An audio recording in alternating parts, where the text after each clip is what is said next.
Ya, baik pemirsa, kami akan bahas langsung otak-atik koalisi Prabowo, termasuk juga membaca apakah peta politik secara nasional ini bisa memberikan gambaran seperti apa nanti peta politik jelang pilkada yang akan datang. Baik, saya minta tanggapan dari Mas Hanta. Mas Hanta, kalau Mas Hanta melihat Nasdem dan PKB sinyalnya positif bergabung gitu. Bagaimana dengan PKS yang kalau kita dengar tadi tuh seakan-akan ya mau juga lah diajak kurang lebih lah. Karena tidak sempat didatangi acara halal bihalal dan juga milad PKS itu kemarin yang sempat mengundang Pak Prabowo. Termasuk juga PDIP, bagaimana nih konstelasinya? Iya, kalau kita baca dari indikasi dan tendensinya seperti ada dua partai ya, kategori.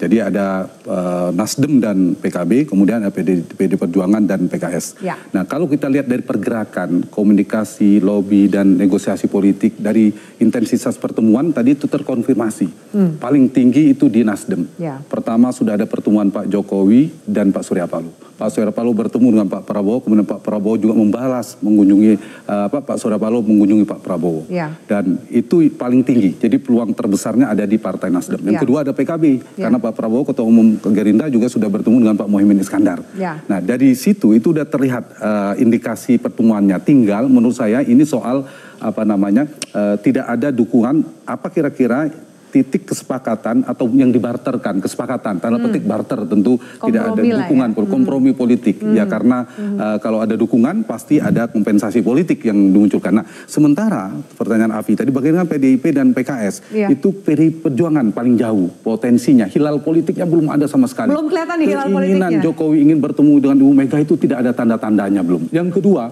Mas Hasto dan beberapa politisi PDI Perjuangan itu statementnya keras dan makin keras, bahkan dibawa ke PT UN ya setelah ada MK. Jadi paling jauh hari ini saya melihat meskipun kita menyisakan ada peluang, paling kecil peluangnya. Meskipun saya senang PD Perjuangan berada di luar pemerintahan. Anda melihat arahnya berada di pemerintah, di luar pemerintahan. Per hari ini di luar pemerintahan. Dan saya berharap Pak Prabowo juga menahan hasrat politiknya untuk mengajak semua di dalam pemerintahan. Tinggalkan PKS dan PD Perjuangan. Karena tadi kan progres dari PKB dan Nasdem sudah cukup kuat. Sementara PKS sama, pertemuan belum ada. Meskipun PKS sudah menggelar karpet merah, ternyata belum disambut Pak Prabowo. Meskipun saya pernah mengatakan Pak PKS ini posisinya Afi menunggu kapan diajak, menunggu kapan diajak. Jadi mungkin Nasdem dan PKB sering mengatakan PKS juga nggak kira-kira?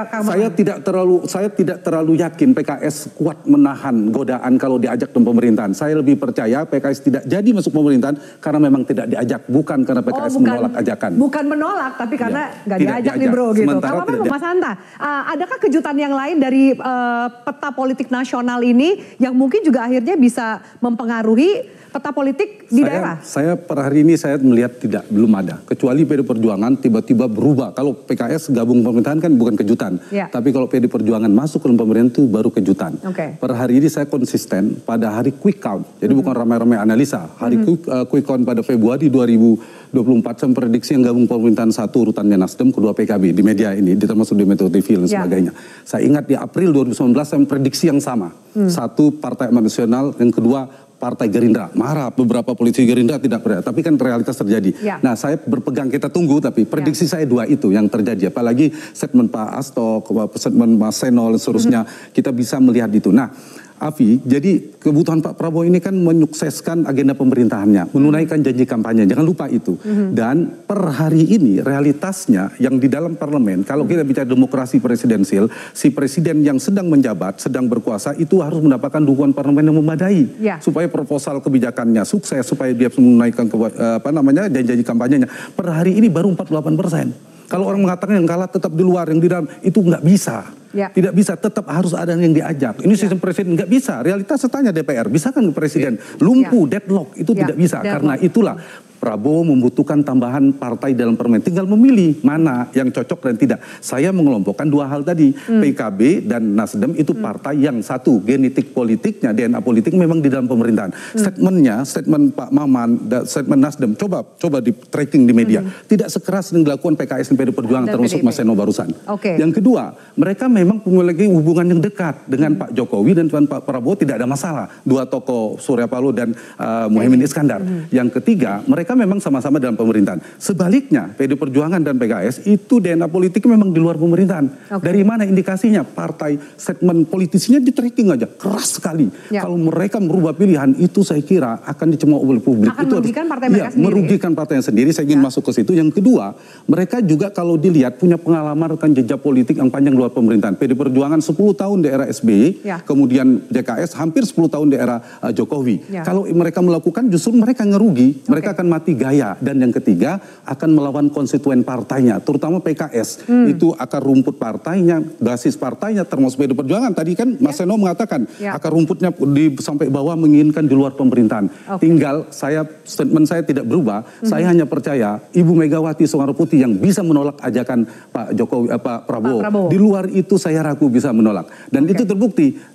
Itu ketika era Pak SBY, kita ingat Mbak Puan, Pak almarhum Taufik Kemas memiliki kehendak yang berbeda kalau kita ingat. Tapi Ibu Mega bisa bertahan. Tinggal pertanyaannya, apakah Ibu Mega tetap sama atau bisa memenuhi rayuan Mbak Puan Maharani. Tapi dugaan saya, PD Perjuangan mungkin sampai rekonsiliasi saja. Yang penting tidak ada revisi Undang-Undang MD3, posisi Ketua DPR. Ketua DPR bagaimana? Iya, maksud saya itu Ketua DPR tetap bertahan, Mbak Puan tetap Ketua DPR. Mungkin itu nanti rekonsiliasi dimaknain dengan Gerindra dan Prabowo Subianto. Mungkin mereka nggak masuk ke dalam pemerintahan, tidak dapat menteri, tapi tidak diganggu posisi Ketua DPR-nya tetap Puan Maharani. Jadi agak melunak lah nanti dari dinamika. Jadi rekonsiliasinya dari sisi Pak Prabowo dapat pesan, mengirim pesan rekonsiliasi kepada publik. Yang kedua dalam rangka memperkuat dan memperbesar barisan koalisi. Bedakan ya.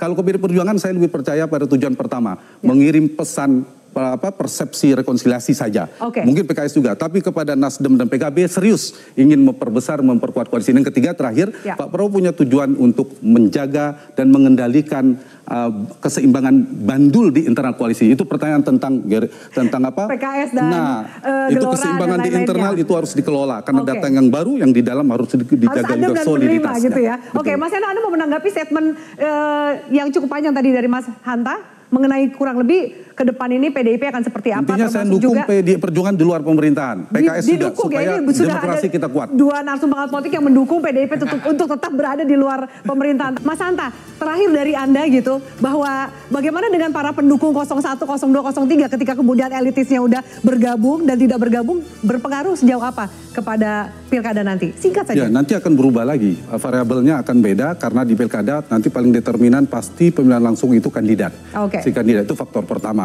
Dan soal daerah-daerah itu nilai strategis. Jadi rumusnya begini, semakin strategis daerah itu semakin agak berpengaruh peta di nasional. Semakin tidak strategis misalnya daerahnya, semakin beririsan tidak berpengaruh. Misalnya daerah strategis itu apa? Yang punya lumbung suara elektoral, Jawa Barat, Jawa Tengah, Jawa Timur. Yang kedua DKI, gengsi politik, DKI, sama juga Sumatera Utara. Bayangkan kalau Bobi kalah, itu kan gengsi politik. Yang ketiga adalah eskalator politik Pilpres 2029. Nah, jadi sudah membaca sampai 2029 ya? Mereka akan turun semuanya, akan memilih daerah-daerah yang itu. Jadi semakin tinggi faktor pengaruh secara nasional variabel 3 tadi, maka variabel DPP-nya besar. Tapi kalau misalnya di Papua, di Sulawesi mana, itu mungkin lebih tidak berpengaruh. Baik, kita nantikan seperti apa jalannya koalisi atau oposisi ke depan, termasuk juga seperti apa partai yang seharusnya menawarkan calon-calon kepala daerah yang mau merubah kesejahteraan masyarakat dan membangun daerah itu sendiri. Terima kasih banyak pemirsa. Saya Firman Malik undur diri. Selamat malam, sampai jumpa.